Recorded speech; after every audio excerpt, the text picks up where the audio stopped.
Hey everyone, it's Hayes, and Gloob have just released their trailer for Sleeping Sirens. As always, it's linked down below, so please go and watch it before I spoil it all for you now. So you did say earlier they were releasing something at 12 their time, and it's gone 12 their time, and this is what they released. However, with this, I don't believe, at the minute anyway, there has been an announcement to say, hey, we're going to air it this week on this day or whatever. All it says it's an unreleased episode and it's coming soon. So there is no updates to the airing of Sleeping Siren, but let's analyse it anyway. So we start off with some scenes in the cafeteria. Alia is on her phone. Marinette's like, ooh, you're texting. Marinette, did no one tell you you are not supposed to do that? However, the next shot is again in the cafeteria of Ondine, and she does look rather sad. So part of me, since we know from the synopsis, Kim and Ondine have been going out for honestly nearly a year at this point. But they haven't kissed each other, so I am assuming possibly that Ali is texting Nino, Marinette maybe starts talking about Adrian, and all their talk of their boyfriends, and maybe everyone else at the table starts joining in about their relationship, makes Ondine rather sad, since her and Kim's relationship doesn't really seem to have progressed all that much. Meanwhile, Kim is doing something I have no idea. He is in the locker room, that's clear, but on the floor there are these bits of, looks like cardboard with a stick with lines drawn on it. And maybe this is a French thing that I just don't know about. But what on earth is he doing? They seem to be on the floor, seems to be quite a few of them, and he's going around picking them up. I don't know. But anyway, like I said, we go back to the cafeteria and all the girls are talking, and not everyone around this table is in a relationship, as we can see in the back here, but the majority of them are.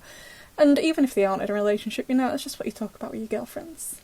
Relationships. However, on the table next to them, directly behind Ondine, is, I would assume, another boy from their school. I don't believe we know them at the minute, don't believe we know their name. And I think it's important that he sat directly behind Ondine, because it seems like he wanted to record specifically what she was saying, not so much what the rest of the girls had to say, but specifically what Ondine was saying. And then it goes to the same boy in this puffer jacket, let's call him Puffer Jacket Boy, talking to two other people in regards to this information. Now, person on the right with like short ginger hair and a white cardigan, I don't believe we know this person. However, person on the left, I'm pretty sure this is Ray, who we were introduced to at the end of Daddy Cop. So Ray, as we know from that episode, we don't know a great deal about him. He does seem like a bully though. So is this what these three of them are doing at school? Collecting information to bully other students? And they've basically found out, oh, Kim and Ondine have been dating for like a year at this point nearly, and they haven't even kissed. So they're gonna use this to bully the two of them? Maybe? I don't know, it seems a bit of a weird thing to bully people about. If they don't want to kiss you, like, leave them alone. It's their relationship, not yours. But I'm just guessing. Anyway, Puffer Jacket Boy, that's his new name, goes to confront Kim about this in the cafeteria, and he's like, listen buddy, slams his hand down on a tray, but Kim looks like he doesn't even know what day of the week it is.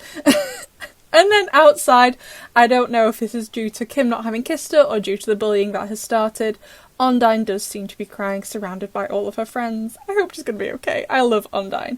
And then we see Marinette. I think she's possibly gone to the toilet, and from underneath the stall it starts to flood, because I would assume Ondine's been akumatized, and like in Siren, as soon as she's akumatized, all the water arrives. So the door flies off the school. We see Alia trying to hide from the water, but we know it doesn't really happen. We've seen this before. Paris starts to flood. However, very interestingly, I am slightly confused by this part of the trailer, but I am very intrigued by it. So I would assume that this section is for possibly the end of the episode, because the rest of the episode takes place during the day. So I feel like this is from like the day before at the start of the episode, or at the end of the day, right at the end of the episode, because we can see the moon here. We have someone leaping around with these really bright eyes. Now, I do possibly think there might be scope that it could be Puffer Jacket Boy, because they do seem to be wearing a coat with a hood up. Could it be another kind of supervillain? Possibly. I'm not sure. Lila akumatized them to do something specific for her. We already know she has like spies working for her around the city.